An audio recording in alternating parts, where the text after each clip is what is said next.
வணக்கம். மார்கழி 5வது நாளு.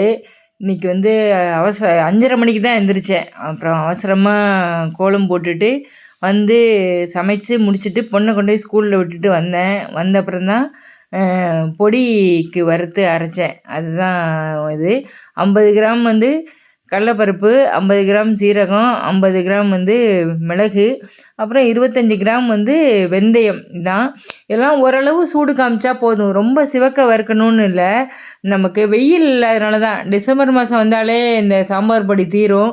அப்போது இந்த மாதிரி தான் அரைப்பேன். மற்றபடி மற்ற நாளில் சம்மரில் அரைக்கும்போது வெயிலில் 2 நாள் காய வச்சு அப்படியே மிளகாயை உடைச்சா உடப்படுற அளவுக்கு அந்த மாதிரி அரைப்பேன். இந்த சீசனில் இந்த மாதிரி அரைக்கணும், வேறு வழி இல்லை.